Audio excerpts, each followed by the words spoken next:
So, General Matlock, after years of the Army wrongly telling over 10,000 soldiers that someone having a pro-life license plate might make them a terrorist, was anybody fired?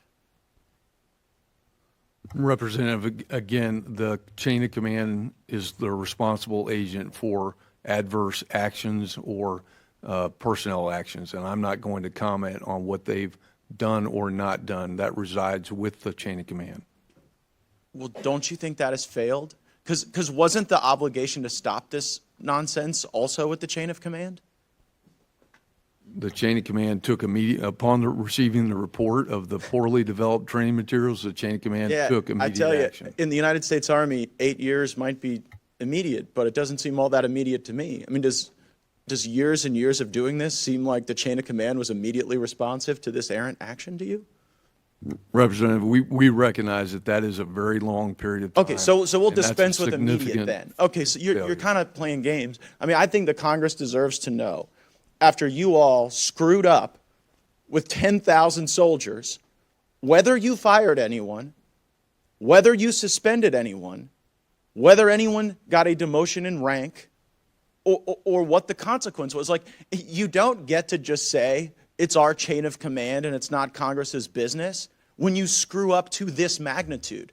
Like, does that not register with you? Representative, it does. That's why I'm here today. Right, so just tell us, did anyone get fired, suspended, demoted? Any of those three? Representative, again, those training materials were very poorly prepared. Right, but we don't believe, they were used so for a this long, is what's going on, General. We don't believe that your chain of command approach is going to be sufficient to deal with this if you play hide the ball on what the consequence was.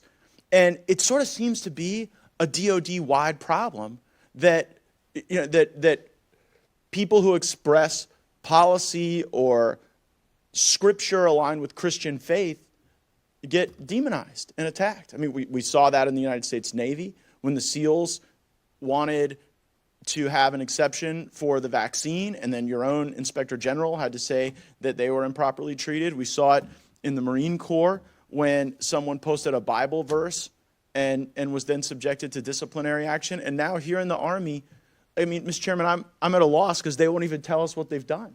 Now I'm wondering how this emerged. It was in 2017. Who was the Chief of Staff of the Army then?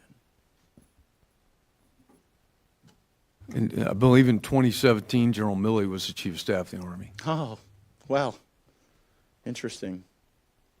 Do you think this is happening elsewhere, this kind of stuff?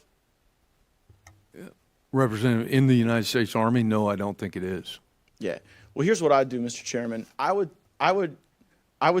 demand answers to the questions that we're asking. This is, I don't even know how to use my last minute and a half of time because they're not going to answer the question on what consequence. And if the consequence isn't public, it doesn't function as a sufficient deterrent.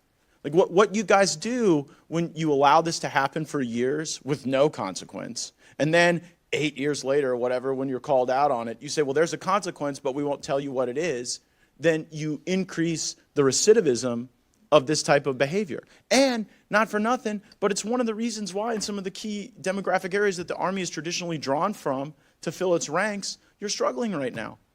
So I think we're owed answers to these questions, and frankly, I would start fencing money at the United States Army until we get those answers. I yield back.